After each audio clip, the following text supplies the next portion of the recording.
Yeah, hey now. Good morning, PSW staff, clients, friends joining us.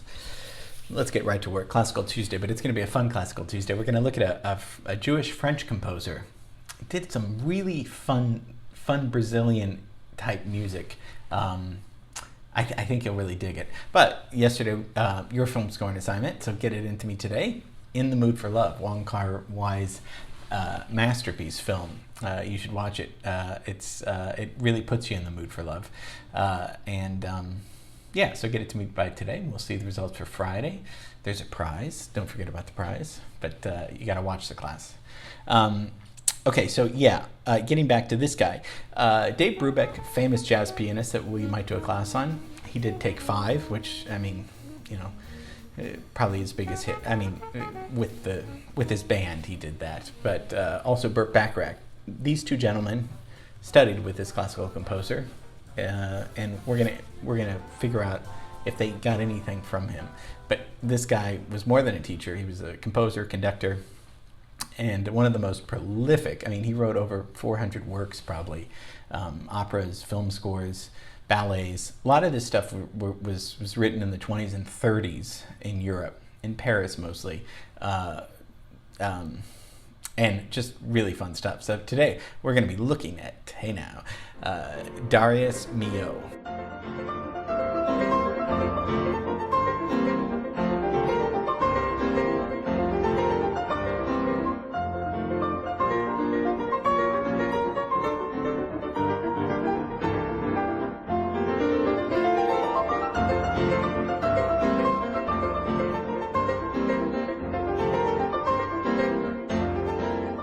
So don't say Milhaud.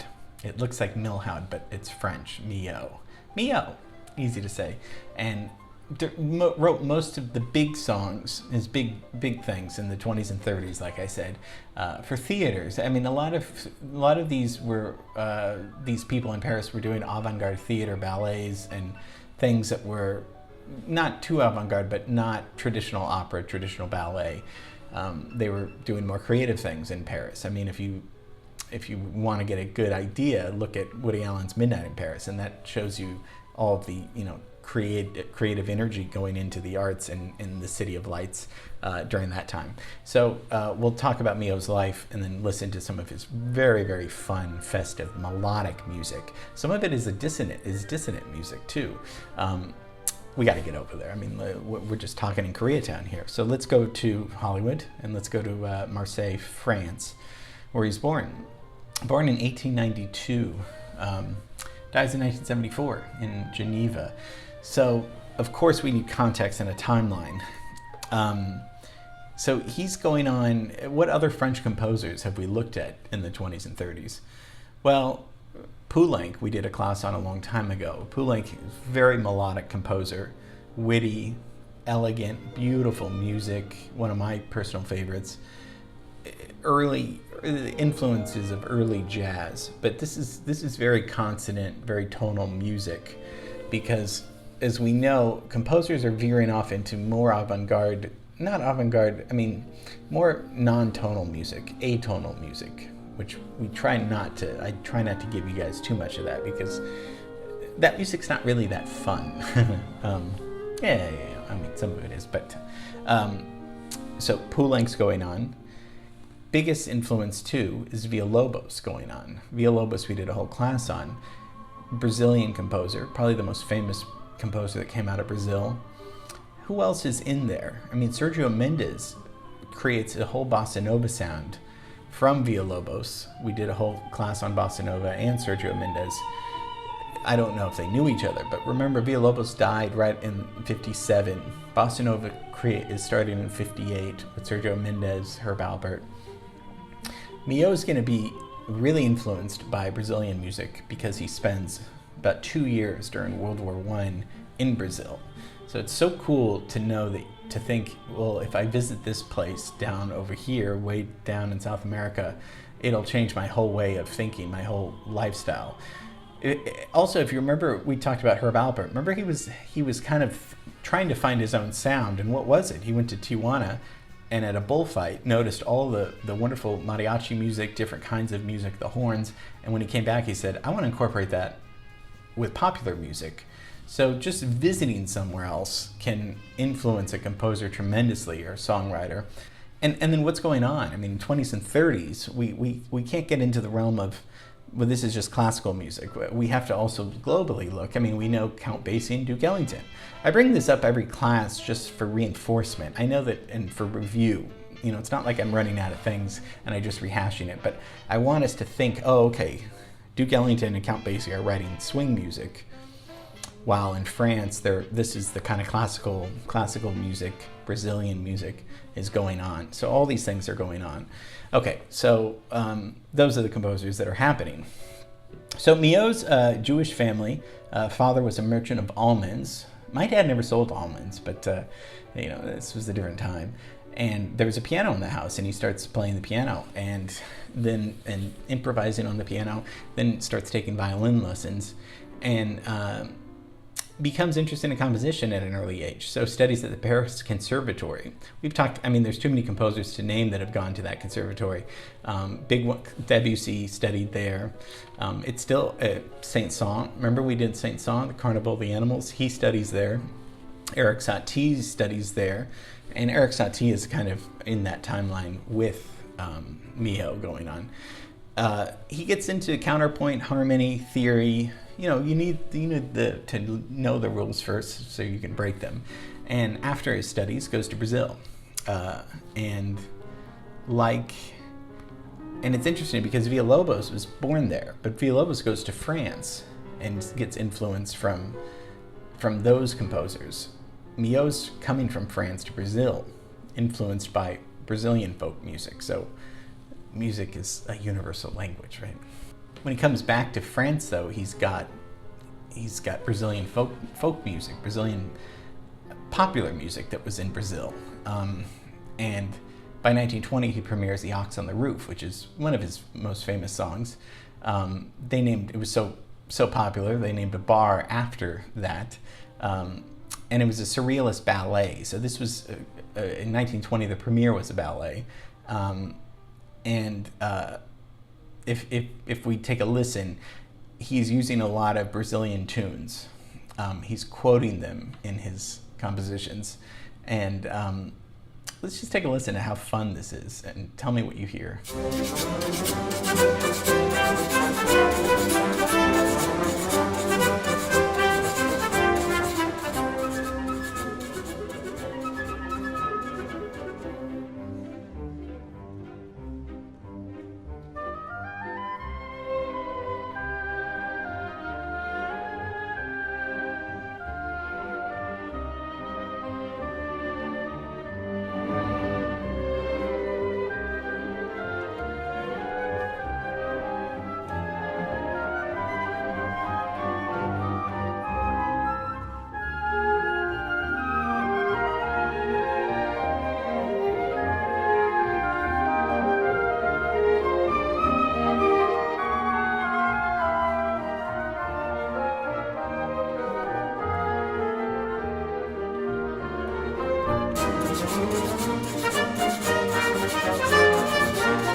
So you hear the fun theme, and then it goes into something different, right? Then you hear them return to the fun theme. Did you hear that? He keeps going back to da da da da da da da da, the dance thing, and then he goes into another section and then it's like they go back to the part. Yeah, da, da, da, da. I mean, it's such a beautiful piece of music. You can see the conductor, the players having so much fun. This was this was a response to the serious music going on in the 20s. So that's kind of what he's doing. He comes to the U.S. He comes to New York in 22. So a few years after that, and he says he hears authentic jazz for the first time. This is what's great about our country. You know, we do have original. You know, usually it's like, we stole from European white guys. That's where everything came from. But no, a lot of the greatest music came from our country, from black musicians. And so on the streets of Harlem, he says that he left. So again, he's discovered a new place, a new land with new music going on. His ears are open. So he writes The Creation of the World, which uses jazz elements, a lot of jazz elements. And this was a ballet in about 6 dance scenes. Small orchestra with a solo saxophone. Saxophone was really not being used in the orchestra, especially in the 20s. But now he's saying, I heard jazz, and if we think of what kind of jazz he heard, it was very early swing jazz, probably, because this is way before Charlie Parker and Cannonball and Coltrane. They're not even born yet. So this is what he's hearing. So he composed that. So in 1923, he writes this Creation of the World, and puts in jazz elements.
Now he precedes another composer who's going to put jazz elements that we've talked about 2 years before. Gershwin comes out with Rhapsody in Blue in 1924. So Milhaud's doing this 2 years earlier. It's different pieces of music for sure, but it's definitely a classical composer saying this kind of other music, jazz, is something that's good music. We should take note of that. So, but he was a little bit before. So in 1925, he does what most of us do. He marries his cousin, Madeline.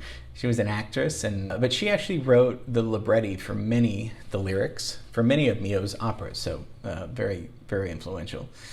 Because of the war, World War II, a lot of composers come actually to LA. I mean, we could do a whole class on composers that we talked about. Stravinsky in LA, maybe the second class ever, but there were so many other people that came to Los Angeles. I mean, we do a Los Angeles class every week. Why? Because it's wonderful and great, and there's great weather. So because of the war, he teaches at Mills College, which is in Oakland. Brubeck studies with him at Mills, and then a few years later, he founds the Music Academy of the West, a summer conservatory, and this is where Burt Bacharach studies with him. We all know Burt Bacharach. I mean, we did a whole class. I mean, all of us can sing I Say a Little Prayer. I mean, still thriving as a songwriter today. And if you remember, I said this about Burt Bacharach, and now we can talk about, because we're doing Milhaud. Milhaud did say to Burt Bacharach something very important. He said, don't be afraid of writing something people can remember and whistle. Don't ever feel discomfited by a melody. So, as again, we talk about music and it being serious or high-minded or whatever, it doesn't really matter. But if you can whistle something and have a melody that people can remember, isn't that more important than analyzing a score and saying, hey, this is great because it's, in the third hour of the second bar of this. And, that's fine too, but we also want something memorable. So Milhaud was writing memorable music, and he told Burt Bacharach, don't forget about melody, and if people can whistle it, that's something special. So I mean, he had pretty bad condition. He was in a wheelchair most in the 1920s, paralyzing rheumatic condition. So he had to use a wheelchair. Died a few years later at the age of 81. And some other pieces that are great. In 1937, he writes this really fun thing for two pianos, but it was also orchestrated for a lot of other things. Scaramouche, a suite for two pianos in the beginning, but this is based off the character from the Commedia dell'arte, and it premiered in Paris, and it's 3 movements based on incidental music, and I mean, listen to how fun this is.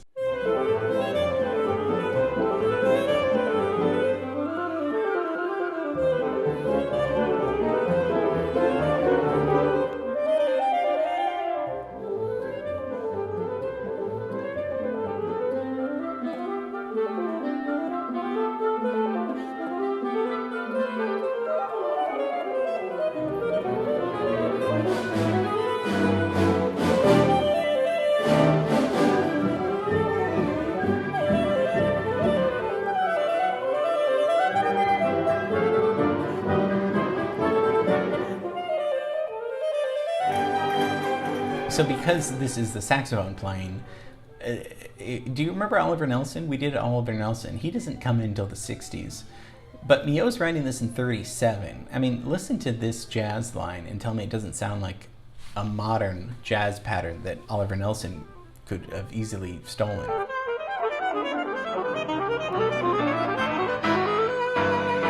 Goes by really fast, but I mean, this is it's great because the classical composers are being influenced by jazz, but vice versa too. Jazz guys are listening to these guys saying, wow, some of these things are really cool. We could incorporate them in our solos, and indeed they did. Another one of my favorite works is a set of piano pieces, 12 dances for piano, and Saudades do Brazil, which means missing Brazil. Forgive my accent. And he wrote these when he was there, 1917 to 18, and each movement is a neighborhood in Rio de Janeiro. This is his use of polytonality. This is when you're probably going to think, well, this doesn't sound right. Polytonality is the use of more than one key at the same time. So if you play a C chord and a D chord at the same time, you're going to hear that. A little dissonant, right? So how does he do this? So let's listen to the Copacabana, and not Barry Manilow, the version of Copacabana, and let's just listen briefly to the beginning.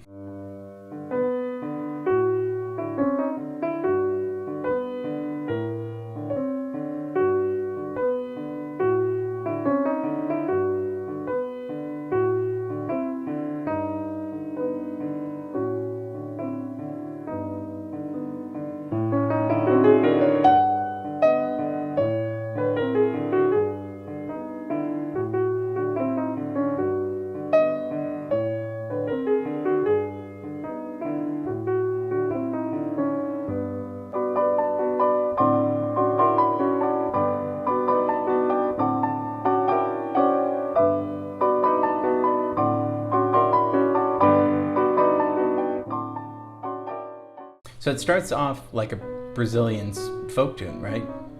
With, feel. He's got a G chord in the left hand, but what's going on in the right hand? It's a B chord. It's sounding dissonant. Now, to our ears, it sounds, wrong notes. Back then, this was just a different sound. We think of artists today. I mean, Joe really loves Black Bear. There's other contemporary artists, and what do? They do sounds that we haven't heard of. So although this might sound wrong to us, back then this was just exploring new sounds. Now we have synthesizers and producing elements that can create new sounds. So what he's doing on purpose is finding new sounds. Again, in Corcovado, left hand is playing a G chord, right hand is playing a D chord.